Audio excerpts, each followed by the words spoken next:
If you want to participate, contact me at ordinarywomenpodcast@gmail.com. I'm sure you have great projects to brag about. You can also follow me and message me on Instagram at ordinarywomenpodcast, on Twitter at ordinarywomenpc, or on Facebook on the page Ordinary Women. Hello everyone, welcome to a new episode of Ordinary Women. Hi Farihah, thank you so much for being here today. Hi Lucy, thank you for having me. Can you start by giving a quick introduction of yourself, please? Yeah, sure. So, hi everyone, I'm Farihah Chowdhury. I think Lucy's asked me to come here today because I have a blog called Easy Peasy Sustainability on Instagram. A little bit about me, I'm 24 years old, I'm from London, and I'm a nutritionist. Cool, thank you very much. And can you tell us something unusual about you? I can touch my nose with my tongue. Oh my god, this is very cool. Yeah. And I can show you as well, but they won't see it on the podcast. Yeah, but please do. Okay, let's go. Oh my god, this is so cool. I've never managed to do that. Maybe I've got a small space between my nose and my lips, maybe. I don't know. This is so funny. It's not that unusual, but you know when you're like a child and they're like, oh, tell me something about you. That used to be my go-to thing. And now as an adult, I'm like, what do I say? And then I just still say that. I wonder how many people can do it in the population. I'm not sure. I'm sure there are like figures about that. I'll have a look. Yeah. now put it in the notes. Yeah. Cool. Thanks for sharing. And because here we talk a lot about being a woman, I like to start this podcast by asking, was there a moment in your life when you realized you are a woman?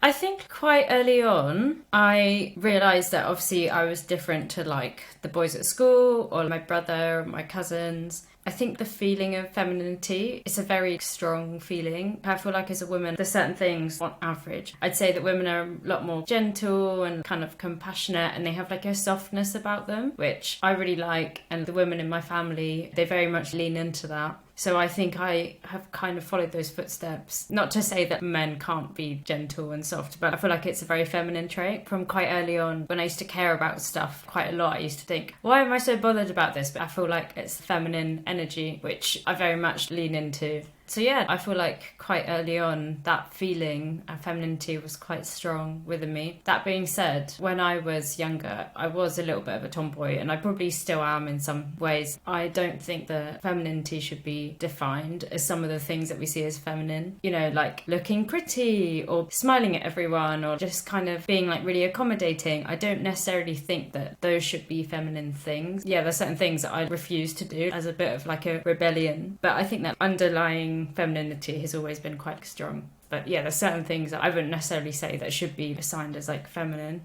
Cool, thanks for sharing. Yeah, that makes a lot of sense. And I don't know if it's just now, but I see so many more studies about, do you have it because you're a woman, or is it because society is telling you that these are feminine traits and like education and stuff? Yeah. That's a huge thing for me. There's so much of being a woman that is purely a societal, cultural thing rather than biological inclination or anything. There's so many things that we're told we have to be that don't make any sense necessarily scientifically. It's just a complete societal, cultural thing. So I think those are the sorts of things I constantly rebel against. And growing up in quite a traditional South Asian family, there's lots of stereotypical gender roles. Very much like speak out about all those things all the time. But like my point is kind of you can lean into being feminine and being a woman without having to do all the things that people expect you to do in order to be feminine or a woman. And I think the more that we reject some of those stereotypes, the better we can thrive as women, I guess, and not have this whole... I feel like women take on a huge burden in their, you know, personal life and work life and whatever. And I don't think we need to be like that. I think we can relax a little bit. So yeah, there's something around that. Yeah, definitely. Thank you for sharing. That's very interesting. Cool. And did you grow up with a feminine role model? Yeah, so when I was thinking about the question, I was like, oh my god, my mum. I'm really close to my mum, and we've not always had the best relationship ever. When I was a teenager, very much did not like my mum. But as I kind of get older, I feel very fortunate to have a good relationship with her. And I realise, like, looking back, that she's always been that kind of feminine role model. And as I sort of said, I think in my sort of family, and I have a really big, like, extended family, the thing about gender stereotypes is very strong. And whilst my mum does kind of live up to those expectations, representation. I've realised she has a very feminist kind of streak that you might not expect from a small Muslim South Asian woman, but she does go against the grain and she's very strong-minded. So she's always been a role model for me, I think, and she really inspires me. Oh, that's very cool. Do you have one lesson that she taught you that you can share? Loads of letters. If I had to pick one thing, a bit of a cliche probably, but be yourself unapologetically. I think my mum is quite unapologetic. She's quite loud actually, which is quite funny because you don't expect her to be loud. You know, she likes certain things, she dislikes certain things, and she's not shy about it. She will just sort of unapologetically be that person, and I really love that. And I feel like I've kind of taken that from her. Sometimes probably subconsciously, but sometimes I'm thinking about it and I'm like, where did I get this from? And I'm like, oh yeah, my mum. So yeah. Oh, that's very cool. Thank you for sharing. And today, do you have other feminine role models? I'm trying to think of inspirational women in my life. My friends. My friends are a constant source of inspiration, and the way that they deal with relationships and, you know, with their personal lives, with career success and all the stuff that they do, their hobbies. My friends do really inspire me. When I was reading this question, I was sort of like, oh, you know, there's like some famous women that I could talk about. But I do sort of have a thing that I try and stay away from pedestalizing public figures, because I think when you pedestalize people, whether it's positive role model or a negative role model, whatever, I think you sort of run the risk of expecting them to be this perfect blueprint of how you need to be and what you need to do. So I feel like I've, again, probably subconsciously, but now a bit more consciously, moved away from having specific public figures as role models, because lots of people in the public kind of domain have really great things that they've done and have done inspiring things. But I find it really difficult to pick out one person and be like, I like everything that they did and they're my role model. So can't answer that very well. But yeah, I think my friends and my family are the most grounded source of inspiration regularly. Amazing feminine energy. Yeah. That's so cool. Thank you for sharing. Yeah, and that makes sense because they're usually also people that you see every day and that are more, I guess, like attainable than like Rihanna or... Yeah, exactly. Yeah. And like she is amazing. Obviously, I guess it's quite hard to identify to her. Yeah, exactly. Yeah, that makes sense. And what are the last things that your friends told you? I have one friend, so this is just one example of many, but she's been in a long-term relationship, but she constantly wants to try new things. So, you know, they lived together and then they moved out from living together because of work, but they still live close to each other and they're still together, but they don't live together. And even things like that are sort of acts of defiance against the whole thing about, you know, you get into a relationship, you settle, you compromise with the other person, you know, so they don't currently live together. And then my friend the other day, she was like, I might move to Greece, I might move to Scotland, and I'm like, cool, girl, you like do your thing. Yeah, she really inspires me with her sense of independence, even though she's in a very stable long-term relationship. I think that's something that's really important for women to maintain when they do get into a relationship, if they want to get into one. So not the most groundbreaking revelation, but she is very headstrong and she does do things for herself rather than for her partner, or not in a selfish way, but there's certain things that you do for yourself, isn't there? So yeah, that's probably one thing that sticks out. Yeah, no, that makes a lot of sense. And that's true. And like, I'd have to look at figures and stuff, but whenever you hear about stories of compromises within especially in heterosexual couples, it's very often the woman who sacrifices, first example, her career to raise her children, stuff like that. That reminds me of, did you watch Desperate Housewives? No, I've never seen it. Basically, there is one family with a heterosexual couple and they have like 3 or 4 kids, I think. And basically, the woman is a stay-at-home mom and she really much gave up her career to raise her children, and the dad kept on following his career. And she is given a role of a very annoying woman who complains that he doesn't do enough, etc., etc. And I think when I grew up, I didn't see all the bullshit misogyny. Yeah. And I think the thing about internalized misogyny is so interesting, and you know, it kind of extends to the whole societal cultural perceptions of what a woman should be, because I feel like most women growing up, they probably did have a lot of internalized misogyny, and I feel like I'm still working out a lot of internalized misogyny just because of the way that I was raised. Again, very like, not in like you should hate women, but because lots of misogyny is just built into society as a default. And I think, for example, growing up, I didn't always have a good relationship with my mum, and I also didn't understand that she was the one one who had to think about everything, whereas my dad was like, I was like, yeah, he's a fun parent, you know, he lets me do this. Mum, you're so strict. But then I realised later on, I was like, she was only trying to be sensible, and she was the one who had to think about all of the things that could go wrong. She wasn't afforded the luxury of being like, oh, you know, just chill, just whatever, because she was given the difficult task. And again, obviously my parents were in it together, but we really underestimate how much of a mental load a woman takes in a relationship. And, you know, my mum and dad are a perfect example of that. So as I grew up, I really respected my mum a lot more because I realised what she kind of had to do to raise us. But yeah, the internalized misogyny is mad, and it's really pervasive, I think. Yeah, like in popular TV shows and stuff like that, you see it a lot with the stereotypes of the complaining woman who sits at home, who like whatever, but it's just really a lot to unpack, I think.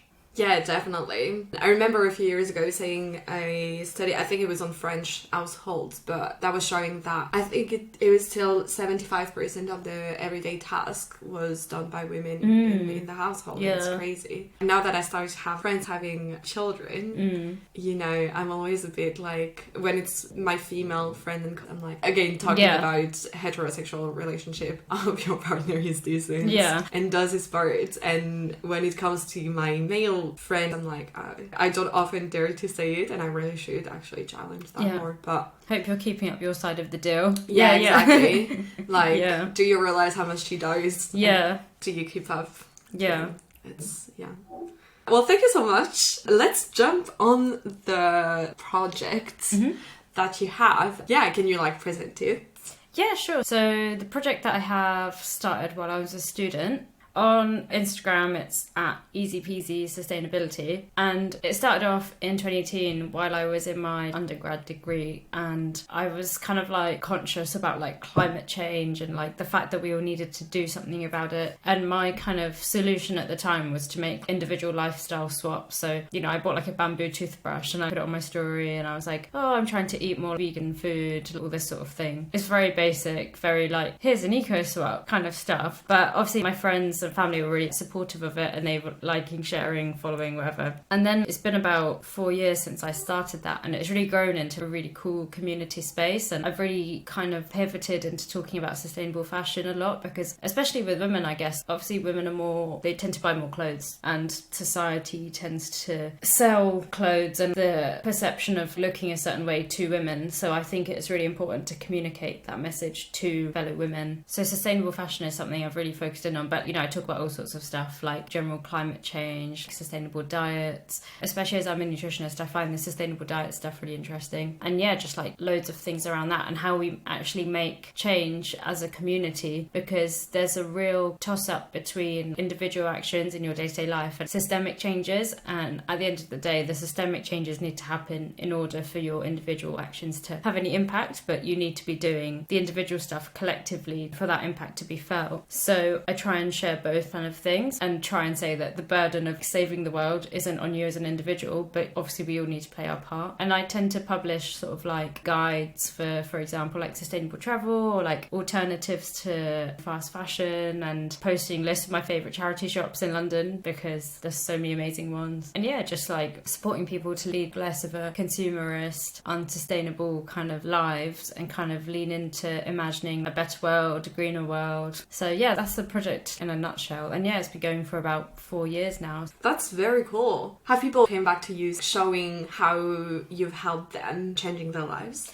Oh my gosh, yes. And that's the thing that really drives me forward, because I'll get messages oh, you know, you shared this guide and these tips and it really helped me do this, or I've just bought my first piece of clothing secondhand, or I've just tried oat milk or something. And I'm just oh my god, I can't believe you did that, because I said that you should try it. It's honestly amazing. And it's so nice. It's one thing when it's your friends that you talk to every day, but it's another thing when someone you don't know very well says something, because it's oh my god, a pretty much complete stranger has really benefited from this thing. Obviously my friends have to hear me talk about it all the time, so they're probably sick of it. But when it's a stranger, I don't know, it's really nice. I sometimes get nice emails as well, oh, I found your list of sustainable brands really helpful, and all that sort of thing. And I'm just what? Even now when I get that, I'm just, that's amazing. So yeah, it's really nice. That's very cool. Yeah. And why did you start it? Well, I started it because I was just really conscious of climate change. My undergrad degree was in biology, so we did some modules in global change biology or whatever. In that module, we talked a lot about climate change, and it just really panicked me. And I've always been a little bit of like an eco-warrior, low-key, but then at uni, I just sort of, I was like, oh, maybe I should start a blog about it and kind of share my tips and what I've done to help other people live more sustainably. And yeah, just took it from there, really. I always try and centre issues rather than myself. I really cringe at the term influencer or anything that centres me as a person who's doing it. Just makes me cringe. And I won this award for like Sustainable Influencer of the Year last year, and I was like, oh, cringe. I get where that's come from, but also the term influencer just stresses me out. So yeah, I try and post helpful things rather than be like, hey guys, I'm going to the shop today. Here's,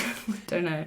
Each to their own, but yeah, that side of blogging is a bit cringe to me. So I was trying to do it the way that I feel comfortable doing it and seeing what happens. Cool, congrats on the award. That's very nice. Thank you. What does that imply? Did it change anything for you? So I was nominated end of last year, and then I won it in kind of February, and I did an interview. So it's for London Runway magazine. I don't know how long they've been running for, but I did an interview with them, and it's like the magazine, and I think I'm meeting with all the other winners soon to just chat, do like a photo shoot or something, I don't know. To be fair, I found that the blog's really grown very organically, especially over the last 2 years. I've been really grateful for all the opportunities that have come out of it without me really... Obviously, I've been like working hard to connect with that community and make content when I can. I've never put pressure on myself to be like, you need to write 3 posts a week, or you need to write about this, you need to write about that. So it's grown very organically without me doing much. So yeah, I've been really grateful for the kind of opportunities that have come out of that very organically, because I wonder if this is some of the themes of the podcast as well. Like, I just think women do too much work and we need to lean into rest and chilling and not hustling all the time. I don't want to be a girl boss, do you know what I mean? I'm just really anti-hustle culture, kind of capitalism thing of you're constantly working, you're constantly producing stuff to make money. So with my blog, I very much try to do it like this is one of my many hobbies, and I post stuff when I want to, but I never put pressure on myself because that's not the point of it. Oh, that's very cool. And what makes you proud of it? The thing that makes me proud of Easy Peasy is probably, and I've kind of just talked about this, so sorry if I'm repeating myself, but like just the organic kind of growth aspect of it, like the amount of people it's reached in a really, I think, authentic, sincere sort of way. Because like I was sort of saying before, I think the whole thing about being an influencer and growing your followers and doing certain things to increase your reach and, you know, making reels and everything, I just don't want to do that. It's fair enough for people who have the energy, but I just don't. So I'm really proud of the fact that it's grown the way it has without, again, me having to put so much labour into it that it's a stressful part-time job or whatever. But obviously people are full-time content creators, so that's a separate thing. But like, I've always seen it as a hobby, and for it to have grown this much as just a chilled hobby is really, yeah, I'm really proud of that. Oh, that's very cool. Yeah, the project is so cool. Thank you. And how long did it take you between the first time that you thought about it and when you actually started to do? I think that module that I did about global change in my degree, I think it probably was like February, March, April's kind of 3-month module, however it worked, I can't remember. And then basically what happened was I was supposed to be revising for exams, and I love to procrastinate and do 100 things at once. So I started a blog in May, which is literally, I was doing my final exams and I was like, no, it's fine, I'll just start my blog. It'll give me something to do when I'm relaxing. Yeah, so probably 2 or 3 months in between seeding the idea and then actually doing it. But it doesn't take a lot of work to start Instagram accounts. I mean, it takes like 3 seconds, which is a good thing and a bad thing. Sort of just did it and saw where it went. But it's very different to how it was at the beginning. Yeah, that's very cool. So how did you do it? Like step by step, what happened? So this is the thing, I've never really had a strategy. I've kind of just put stuff out there that I thought is interesting and just seen how it goes from there. So when I first started it, the first thing I did was obviously an introduction post. Hey, I'm really interested in environmentalism for these reasons. I'll be sharing tips and tricks or whatever. And I've kind of had a little bit of formula since the beginning of text, kind of informational posts with information in the caption kind of thing. And then about a year ago, I thought it would be really good to put this on a permanent space because Instagram is really fickle. You know, you can lose your account in seconds and never get it back. And the information is it has like an expiration time, even though it's all obviously on your blog. It's actually actually not a great way of retaining information. So I was like, okay, I'll start a blog, and that was about 1.5 years ago. So on my website, I've got some longer reads that hopefully people can bookmark, or they can save the text, or whatever they want to do. But yeah, up until about 1.5 years ago, it was just about putting out useful information about certain things. And it sounds very basic, but that's really what it was. And I mean, my biggest lesson learned from it is obviously to just go for it and put what you think you know about out there, and just seeing where it goes, because it's taken a slightly different direction to what it was when it started. But that's happened very organically and responding to what I felt like was the right sort of thing to put on it. That's very cool. And do you feel that now that it's grown quite a lot, do you feel like some kind of pressure to answer what your community might be expecting or something like that? I was speaking to someone else who basically started a side kind of hustle, and it's not really about what I'm doing, it's a different project. But he says, you know, I almost feel bad because people find this a really useful resource, but I haven't put the time in it to grow it to the point where it will reach more people. And, you know, my kind of response to that is like, well, it's your baby, you can do what you want with it. You're doing a lot of this work for free. If you put stuff out there and people find it useful, great, but no one's going to die without your help. So sometimes I do feel like, oh, I said I'd do this blog post 2 months ago and I haven't done it yet. But sometimes I'm like, number one, you are kind of doing it for yourself. Even if you're like, yeah, this helps the community, it is kind of self-serving in a way. So if it's not the right time to do it, you don't have to do it right there and then. And number two, there's no real deadline. You don't have to put pressure on yourself. You can write it, but it doesn't have to be right now. So I do feel pressure, especially, and again, I was speaking to my friend about this, the opportunity to work with really great organisations and take up really great opportunities to grow the platform and make it something really quite impactful. Not taking those opportunities feels silly, but also you have to think about your capacity to do that, and again, valuing your time and your effort. And one thing I've learned is that those things will come with time. You can do things to accelerate it, get those opportunities faster and that reach faster, but you don't have to. It's okay. So yeah. Cool. Do you put a lot of your time in this?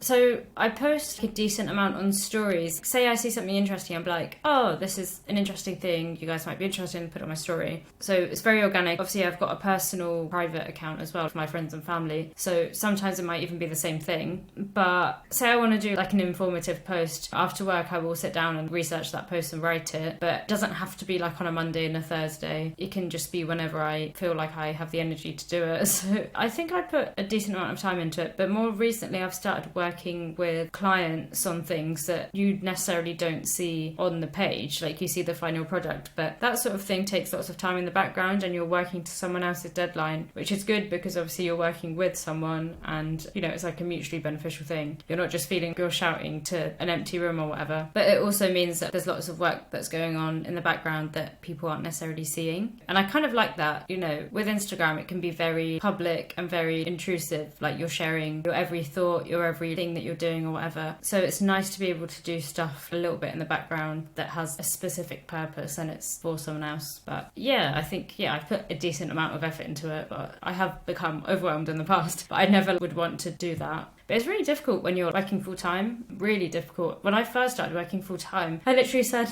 guys, I really am struggling to put out anything at the moment, so I might have to just dip off. And I've adjusted to that energy and how I feel after work. I can create content now, but at first I was like, well, looks like I'm never going to write a blog post ever again because I'm knackered. I'm so tired. And also, while I was doing my masters, it was a really intense year and I don't think I made a lot of content, to be honest. It was more like we went into lockdown and we had loads of spare time. I was doing loads. I was doing so much stuff, and now it's kind of balanced out a bit as normal life has gotten a bit more busy.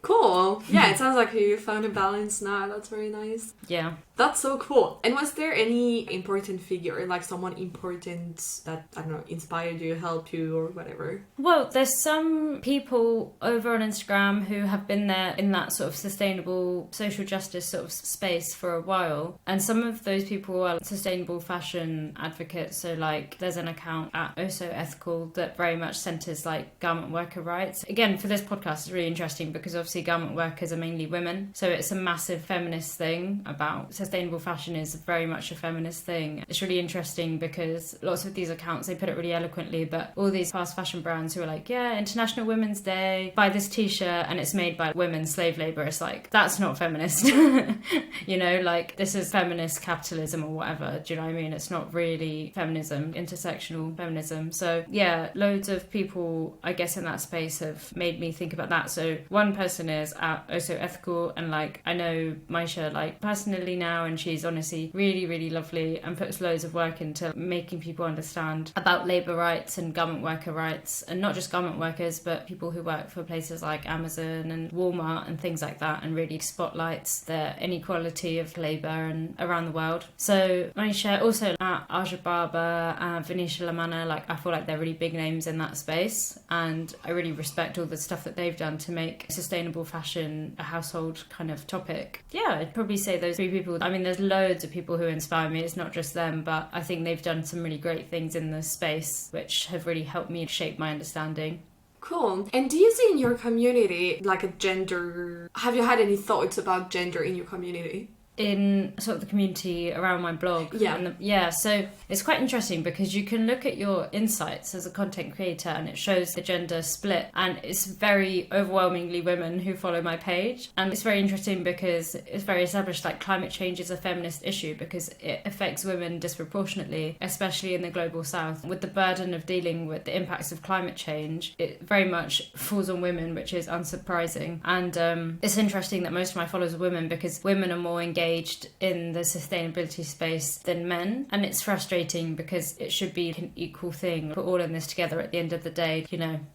It's everyone's problem, but again the burden of caring about it and carrying out sort of individual action seems to fall on women because I just think women are more caring and more compassionate than men. Men can be a bit more callous, a bit more selfish than women, and yeah, it's mainly women in that community. But even then, it's been a huge positive because I've connected with so many amazing women who again are doing amazing things. All the people I mentioned just now, they're all amazing women / using non-binary pronouns, but like in that space, really, really kind of inspirational. And there's just been so many great women, and the point of it really is that it reaches as many people as possible. And it's been nice when I've had male friends and family and stuff reach out, or strangers, and just said, it's really cool this thing you're doing, I did this, and I'm like, oh my god, a man said it.